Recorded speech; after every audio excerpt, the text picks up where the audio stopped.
Good morning, everybody. Welcome to another session of Verilog HDL. So in previous session, we discussed regarding basic concepts and in which we discussed regarding what is meant by constructs, what is meant by conventions.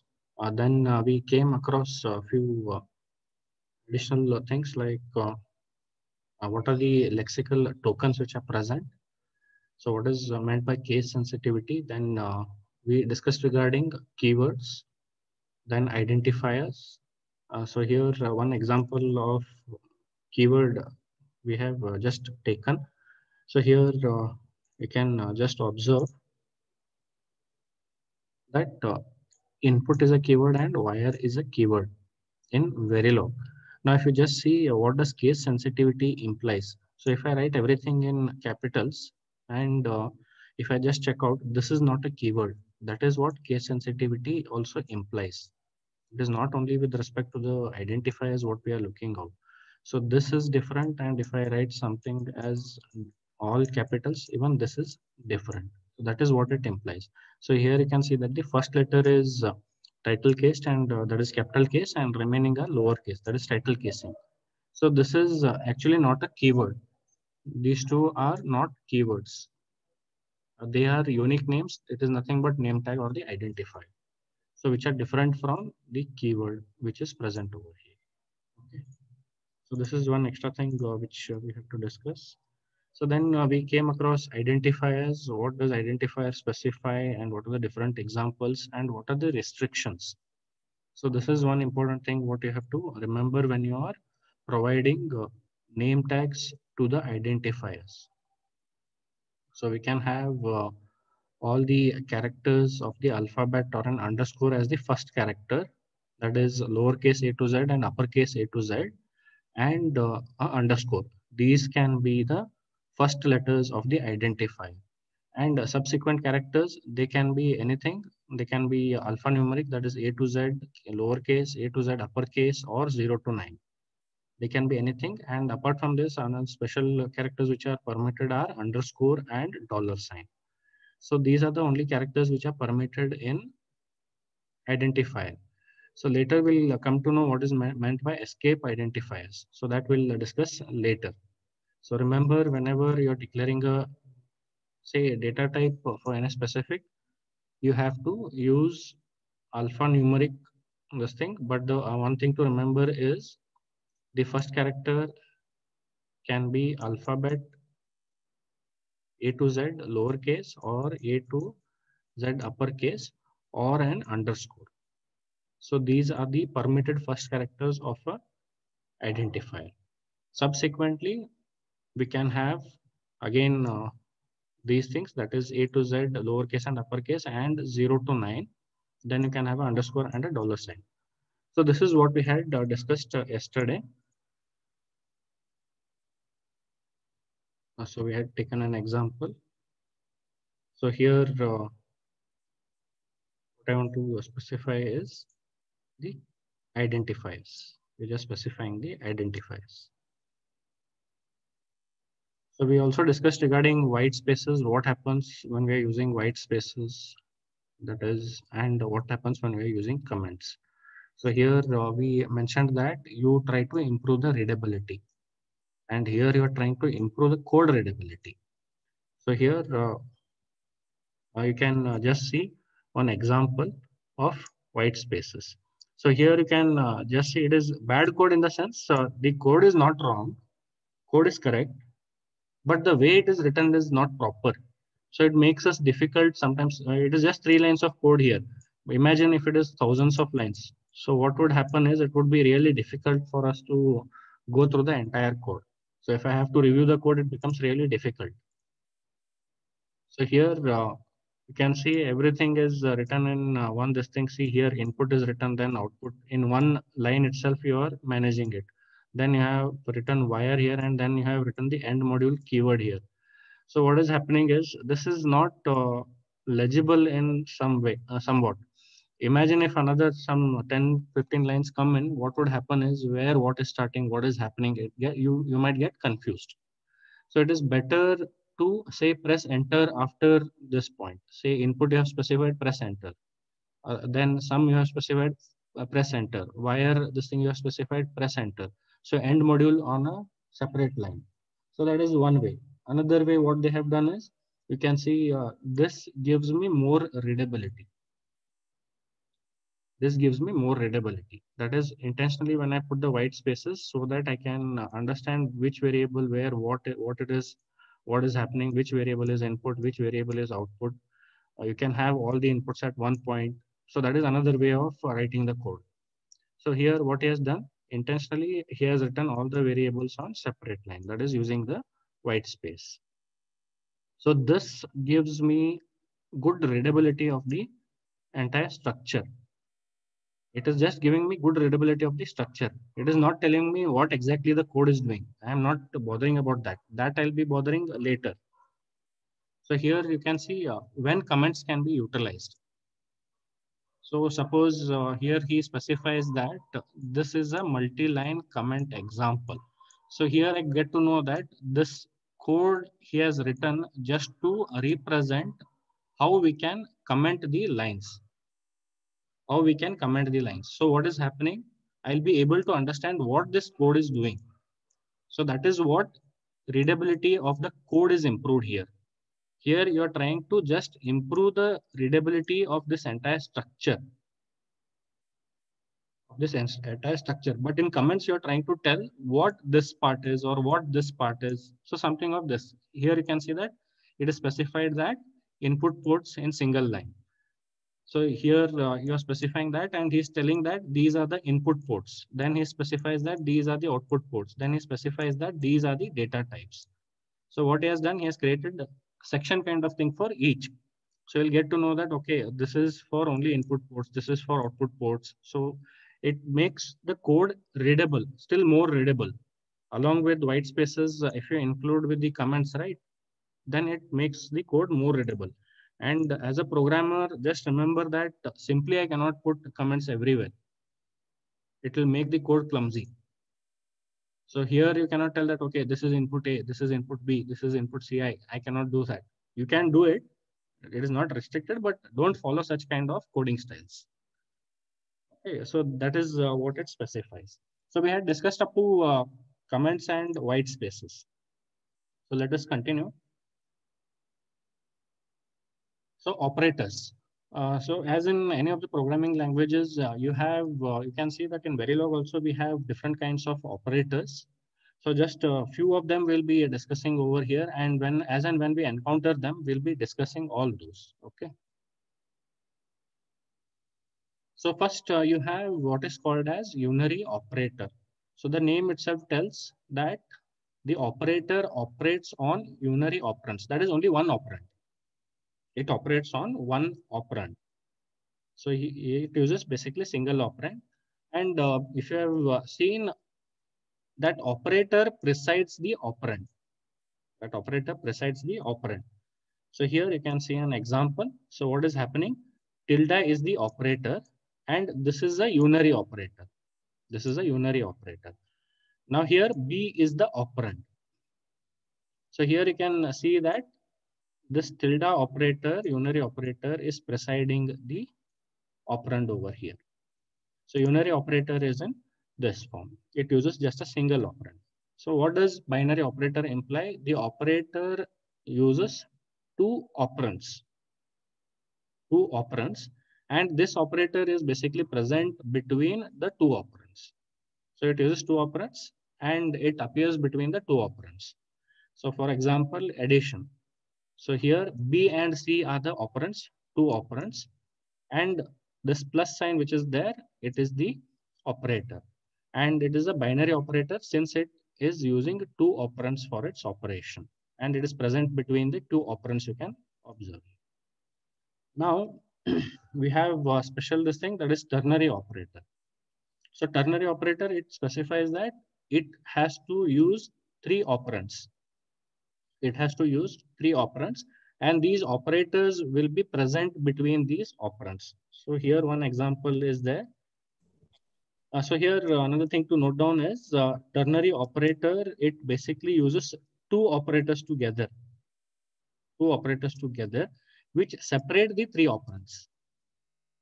So two operators together. One example is question mark along with the colon. So these two operators give me the ternary operator. This is one ternary operator. So here you can see that is what is specified. I have operands B, C, and D. And you can see that you have a question mark and a colon. So these two operators are separating the three operands. So if I have to read this, how do I read this? So A will be assigned a value based on B. A will be assigned a value. Uh, A will be assigned a value based on what is the value of B. It is like you are asking what is the value of B. If value of B is this thing, then assign this. If value of B is this, then assign this. If B is equal to true, then assign C. If B is equal to false, then assign D.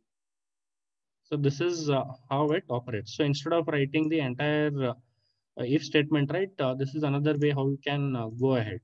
That is, if B is true, assign C. If B is false, then assign D to A. So this is a ternary. So in which you are making use of two operators and three operands. So the same example is specified over here.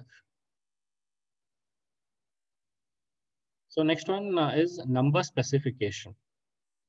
So there are two types of number specification, that is sized and unsized. So let us discuss each in brief. So first one sized and the next one is unsized. So let us start off with the sized numbers. So whenever you're dealing with any of the information, right, you have to represent the numbers in one of the forms. So again, later we'll come with signed and unsigned. So here, what does sized and unsized specify, and how do I represent a number in Verilog HDL? So here, if I have to represent a number in Verilog HDL, I make use of this convention. I make use of this convention.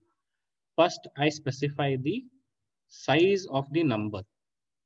So whether, say, if it is a binary number, whether there are 10 bits, whether there are 20 bits, whether there is 1 bit.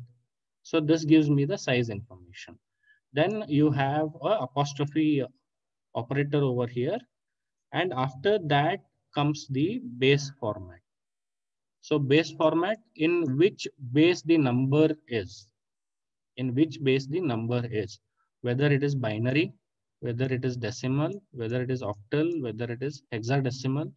So these are the things what base format will be specifying. And after this comes the actual number.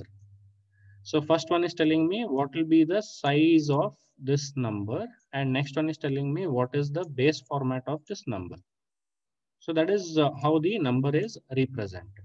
So let us see. So just remember, you have to put an apostrophe before this. So this is the syntax what is specified, and this is the convention in which you specify the number. So now what does the sized number imply now? So here you can see that you have something specified as size. So if I specify this thing, right, if I specify the size of the number, then we mention that it is a sized number. If this is not present, if this is not given, then we specify it as unsized number. So now let us look at an example. So size, it specifies the number of bits in the number. It depends on how many, it is not exactly bits also, how many decimal places are also present. So even that information also will be given over here. Then it is written only in decimal form. That is, you can represent it from 0 to 9. You can use only the numbers from 0 to 9 in the size. You cannot use any other specification over there. You can use a combination of this 0 to 9 also. Then what does base format specify? Base format specifies the base of the number what you are presenting over here. So if it is a decimal, we make use of apostrophe lowercase d or apostrophe uppercase d. Similarly, we have for hexadecimal, then binary and octal. So all are represented with either uppercase or lowercase representations. For decimal, it is d uppercase or lowercase, hexadecimal h uppercase or lowercase, binary b uppercase or lowercase, and octal also o uppercase or lowercase. But before that, you should put an apostrophe. So what is the number? It is the number what you want to specify. So which is basically a consecutive digits which will be present. So if it is 10 over here, you should have a 10 consecutive digits which are represented. And what representation, what this thing comes over here, it depends on the base format what you have chosen. Because if you're choosing hexadecimal, right, you have numbers from 0 to 9, and then you have from A to F. You have these as the hexadecimal numbers. Okay. So depending on what base format is there, you should be representing this number over here as a consecutive, say, consecutive digits. Okay.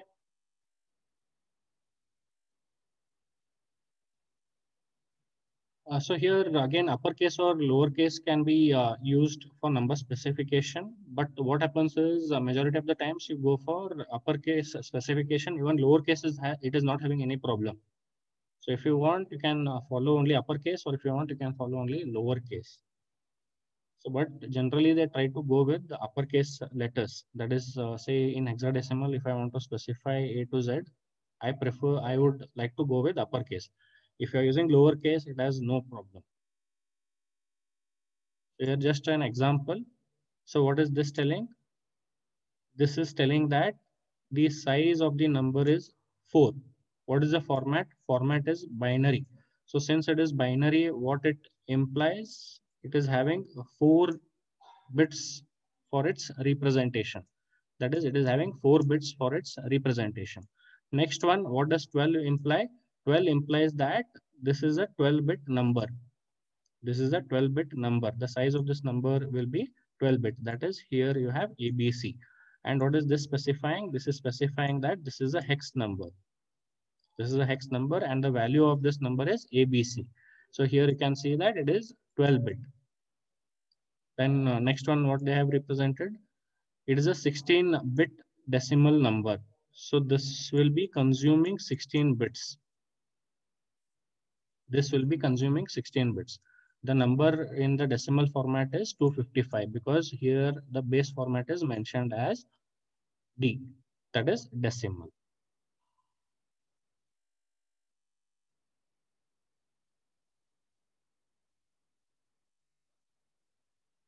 So continued with this one. So what is meant by unsized numbers? So in simple, if the size specification is not given, then we call that number as unsized number. So if that is the case, what would be the default number of bits which will be used to store that number? That is, in general, it is around 32 bits will be used to store that number by default.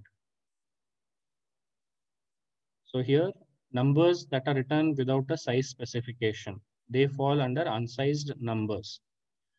Now, by default, how many number of bits will be utilized for the number which is being represented during the during the simulation? It all depends on the system, but generally it is around 32 bits which will be assigned. So it will be dependent on the simulation or machine specific, because in some machines it might not be supporting 32 bit, it might be supporting say 16 bit. So in that case again it changes over there, but generally we specify that it will be around 32 bits which will be utilized for the representation if size is not mentioned. So for example, if I consider this one, if I don't mention this size and I just give this number, what would happen is it would consume 32 bits, say by default. So let me assume that 32 bits are there. So it will consume 32 bits of space.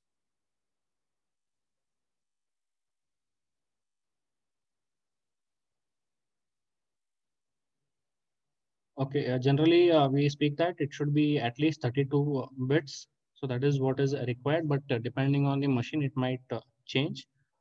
See, numbers specified without base format. So even this is also possible. So if base format is not specified, what happens and what will be the default thing which comes over there?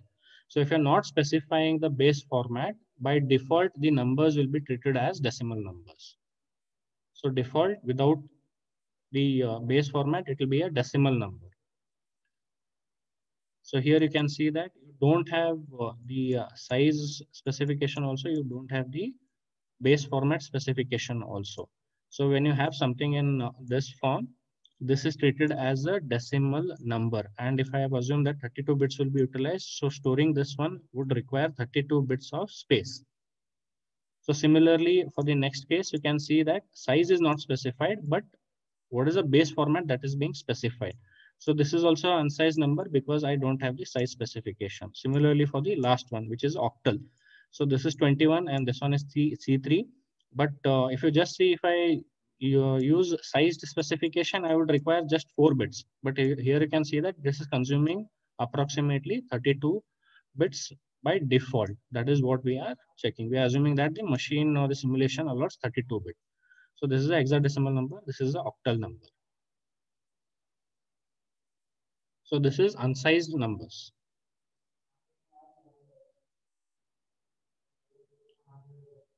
So we have something special values also because you might have seen when you're rigging up the circuit, right? What happens is sometimes you get to know that, okay, the LED is blinking or not blinking, or whether the color change is happening. I'm not able to understand.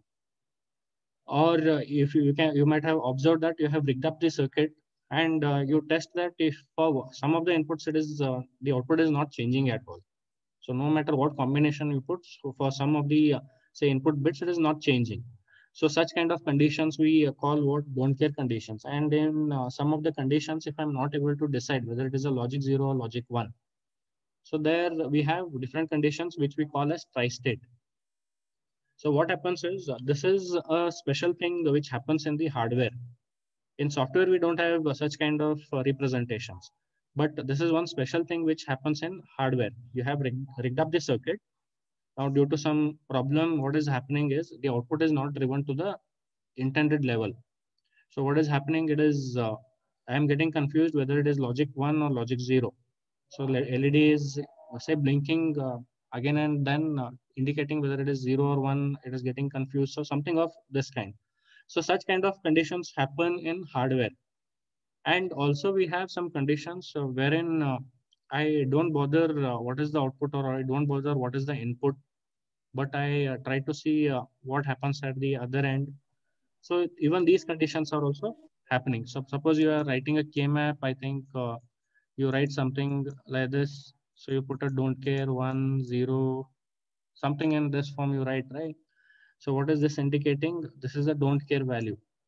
So whether it is 0 or 1, I am not bothering. If it is 0, what happens? If it is 1, what happens? So if I want to obtain a product of sorry, a sum of products, SOP, I I assume that this don't care is equal to 1 and I club it. Now if I consider that I want SOP, then suppose for example I have it in this form. So let me take like this. So let me take like this. So if I have something in this form, so what happens is suppose I want sum of products, sum of products. So what you do is in KMap, you try to club as large as possible. You try to club the bits as large as possible. That is, if you just see, so you club it in this form. So either this one or this one. So you club it in this form. So here, what you're assuming in this case, that is when you're SOP, you are assuming that X is equal to 1. But if you want POS, that is the same truth table. This is don't care and this is 0, this is 1. So what you're doing, if you want POS, you are clubbing this. You're clubbing in this form. You are assuming what? In this case, you are assuming X is equal to 0. So therefore, whether X is 0 or 1, you are not bothered in such cases. So these kind of things generally happen in hardware. So how do I simulate such kind of conditions in software? So that is what I am looking out here. So we have some special number specifications, that is X or Z values. So X represents an unknown value. So it can be either 0 or it can be either 1. So it is somewhat similar to your don't care conditions, what you are using in your truth tables and K-maps or any other conditions what you are mentioning over there. So then Z implies it's a high impedance value. It is also known as high Z or high Z or tri-stated or floating. because this is some special thing over here. Now here what happens is output is not driven to a defined level. Now what happens is whenever, I think if you have gone through some concepts, right? Suppose I have voltage representations from 0 to 5, and say let me assume that here we have 2.5. Any voltage which falls about 2.5 is treated as logic 1. Any voltage which falls below 2.5 volt is treated as logic 0. So this is just an assumption or one example what I have taken. So here anything above 2.5 is treated as logic 1, anything below 2.5 is treated as logic 0. Now what happens if the state is 2.5 volt? Whether it is logic 0, logic 1, so there's a confusion. Or in some cases what happens is you might be having a range of voltages. You might be having a small range of voltage, say 2.5 and 2.49, something in this form. So anything above 2.5 is logic 1. Anything below 2.49 is logic 0. But what about the voltages which are falling here? So this kind of conditions also do appear. We don't know whether the output is driven to a high level or whether it is a low level. So this kind of conditions are called as tri-stated conditions. So we have logic 0, logic 0, logic 1, and intermediate state in which I'll not be knowing that what is the value which will be present over here. But in X, what happens is I'm specifying it as unknown value, but when I'm utilizing it, I treat it either 0 or 1, depending on how I want it. But in this case, I cannot do that. It is tri-stated, and I'm the circuit itself is confused as to what it is. So when such kind of conditions come in, so how do I represent those conditions? So that is also what we have to check out. So these are the two values which are also utilized in Verilog number specification. So here we have again X or Z sets, that is 4 bits in hexadecimal base, then 3 bits in octal base, and 1 bit in binary base. So that is what it specifies. So what does this imply is, you can see the example over here. What is happening? I have specified a size of 12 bits. I have specified a size of 12 bits. And what is the data type, or what is the base format? It is hexadecimal. And the number is 13x. So x is what? It's the unknown value. It's the unknown value. Now, how many bits will be assigned to this X? It depends on what number format you are using. Since you're using a hexadecimal format, what happens is this X value will be stored in 4 bits of location. It will consume 4 bits. So 4, because it is at the LS bit location, right? Least significant byte location. So it will be consuming 4 least significant bits. And those bits will be unknown in this case. So similarly, if you just check here, 6 bits. Now what is happening is you have specified the size to be 6 bits and the value itself is X. Value itself is X. And this is a hexadecimal number. So what happens is here, no matter 4 bits are there, but you are specifying the size. So here, since the number itself is unknown, all the 6 bits will be unknown. That is the hex number all stored with X. Similarly, for the last one, 32 bits B, and the least significant bits is specified as Z. Since this is a binary number, 1 bit of this thing will be, this is binary number.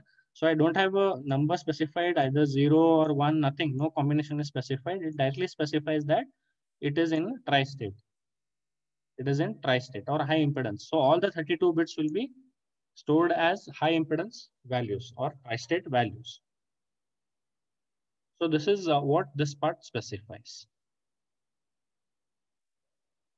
So that is what we are specifying over here. The most significant bit. So there is another condition. What happens if instead of 13x, I have x at the starting? So here at the last location I had. So even in between also, if I have, it depends on how many bits will be utilized. So hex, if it is hex, 4 bits will be utilized. If it is say binary, 1 bit will be utilized. If it is say octal, 3 bits will be utilized. But this is one special condition what we have. This also is one special condition what we are seeing. Okay. So here, what happens if it comes in the most significant position? So what happens if it comes in this form? So if X is present, if Z is present, or if 0 is present, what happens to the overall number? So automatically that since it is present in the most significant location, it gets extended to the rest of the positions. So that is what is specified here. Here you can see that this is number 1, 2, 3. And here what we have done, we have taken 0. Now I'm just assuming that there are 5 bits of location. Just for simplicity, I have just taken in this one. Sorry, there are 6 bits of location. So here I have specified 0. So when I specify 0, what happens is the remaining 2 positions also get stored with 0. That is this value. Now here you can see that when it is X, these 2 locations are also stored with the same value X. So when it is Z, these locations are also stored with the value Z. Now this one is special. So when it is 1, I'll not be storing 1 over here. So this will be entirely changing the number itself. So what you'll be doing is it will be storing only 0 over here. Okay, this is one special thing what you can just observe.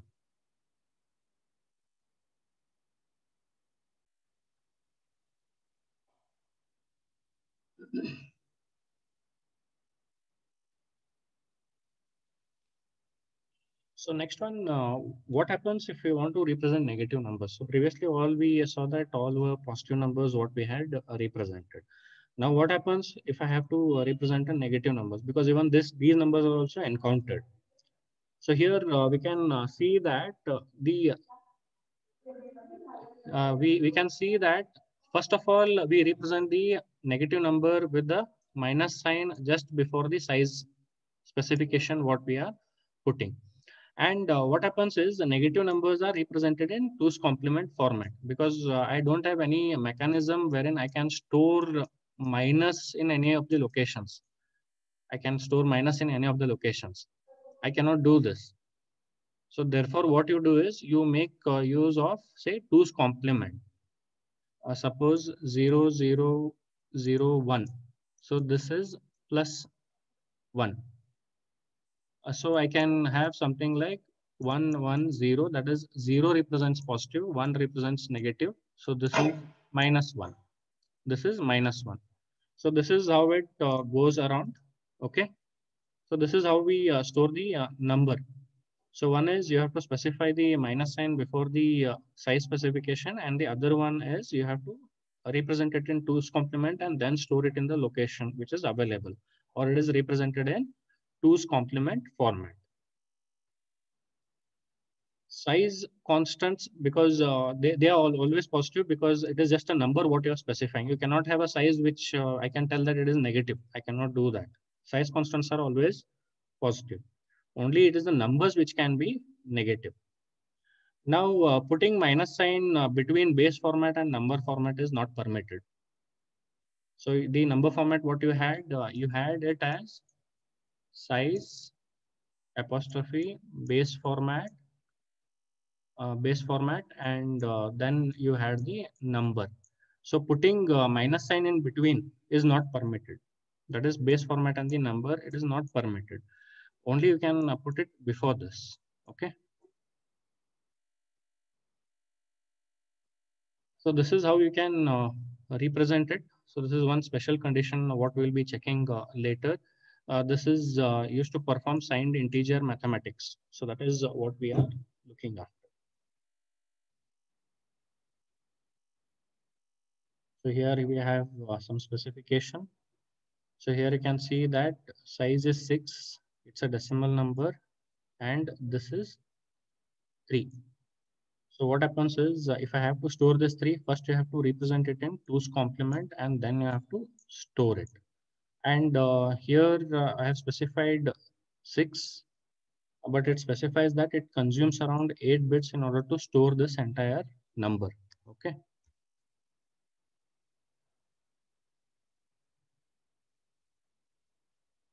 So next one, one illegal specification what I have specified is this one.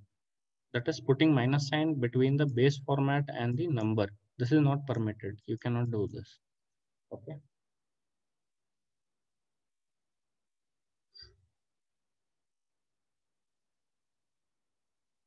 So now one special thing is permitted in storing that is representing the numbers when I'm using it. That is what happens is if you have too many number of zeros and ones, say when you're using binary. So if I have something of this kind, so it becomes really difficult. So it is just say a few bits, but if I extend it, so what would happen is keeping track of which all bits are there, how many bits are there, it becomes difficult. So in this process, you might miss, if you miss just one bit also, then it might give you some wrong results. So if you're dealing with this, what you can do is instead of representing it in the code in as say I have 10 binary and say instead of representing just in this form, imagine instead of 10 if I had 100, so you should write all the 100 bits. So instead of doing this, what I can do is I can use an underscore between few of the after each bits and then represent the entire number. That is underscore is the character which we can utilize. So what does this specify is, so this is how the specification goes around. So I have 12 bits. What I'll do is I'll be clubbing for 4 bits. After each 4 bits, I'm placing an underscore. So it is just to improve the readability of this number, just not to confuse. So these 4 bits, it is F, this is 0, so this is A. So if I have to just retrieve back, this is how I can, that is manually when I want to do it. I am reading the number, I want to cross check whether it is correct or not. So I can do it in this form. If hundreds of bits are there, you're combining everything without underscore, then what would happen is it would become clumsy and you might miss out, manual errors will be present. But in such cases, I can try to understand, okay, first 4 bits are correct, next 4 bits are correct. Okay, some 1 bit error I have done here. So I can rectify it. So that is what you are doing. You can improve the readability of the numbers. But what does Verilog do is Verilog ignores this underscore character when you are declaring a number over here. Okay. In underscore is not considered. It will consider only these bits. So this is just to improve the readability of this number. So there is another one question mark, which is actually similar to Z, what we have discussed.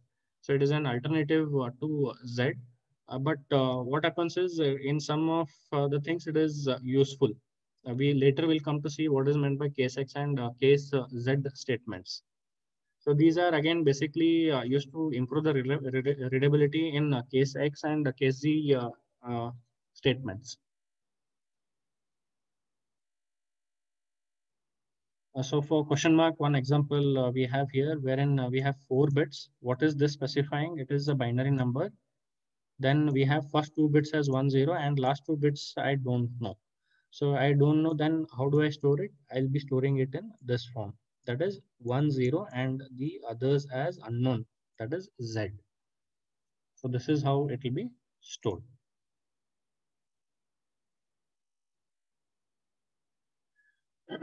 So later also we'll be encountering this. So just we can have a look at how these integers are stored. Because later again we have integer then real data types. So there also we'll be discussing. So if you just see how these will be stored, if I specify 1, right, it will consume the space and it will be specifying, it will be stored in this form. Then I have 8 bits of hexadecimal number, which is AA, that is 1010 and 1010. Then I have 6 bits. Here you can see that if they used underscore, but what is happening? Underscore will not be present when it is being stored. Underscore will not be represented here. Then we have a hexadecimal number wherein size is not specified. So this is an unsized number. These are all sized numbers. So here it will consume all the locations, and here also this is also unsized. And here you can see base format is also not specified. So this is by default it is decimal. So it will consume say 32 bits or whatever is specified over there. It will consume that much amount of space and store the number. So that is what is happening in this case. Then integer numbers, what we are specifying. So just other examples in which again this is hexadecimal, this is there, again Z is there, then X is there. So you can see that when X is specified, it is stored in this form. That is all the 8 bits will be stored in this form. 16 bits will be stored as Z. And here you can see that since it is A, this will require only 4 bits. But what you have specified as 6 bits.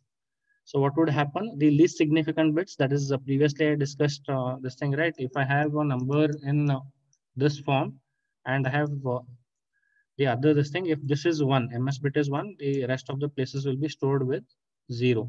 And if this is x, it will be stored with x. So we had discussed this. So that is what it is specifying over here.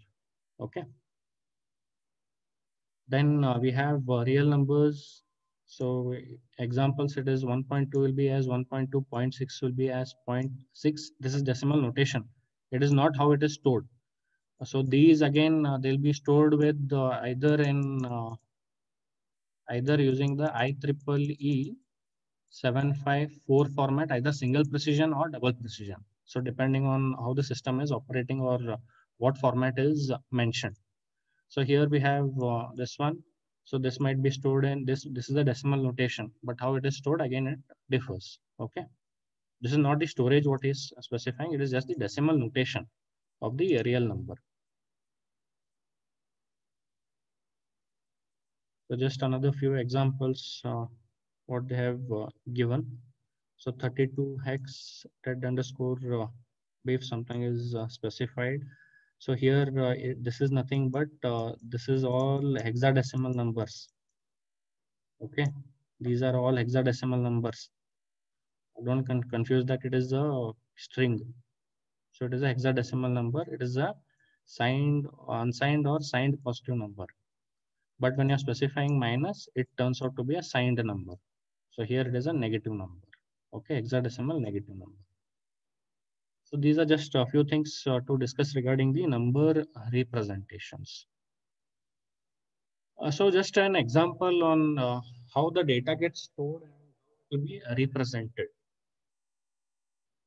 So here we have something defined as a module signed number. It has no port list. There is no port list. You have some register which is declared as A and it is of type vector 32, 31 is to 0, that is 32 bits. Then you have something initial and that is begin and end. So here what you're doing is you're just displaying.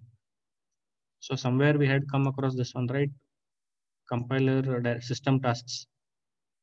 System tasks are utilized are starting with the dollar sign. So that again we'll discuss in the last part of this session. So here what we are doing is we are taking A and storing that number. And we are trying to display and see how that number is actually stored. So here you can see the first condition. The current value of A is stored as 00001234. Now here you can see this is interesting to observe. So it is a negative number. It is 1234. So represent it in binary, convert that into say 2's complement, convert that into 2's complement and try to see what the number is. So when you display it, this number will not be stored as 1234. It will be stored in its 2's complement form. So this is in 2's complement form. This is 2's complement. Okay.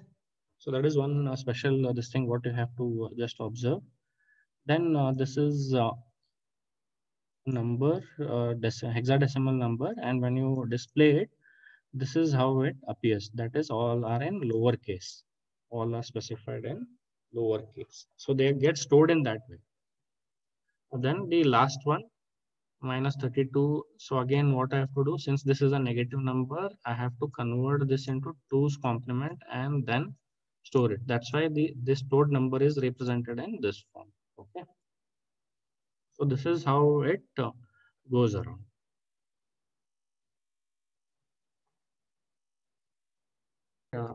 So let us wind up here. Thank you. So let us meet in the next session.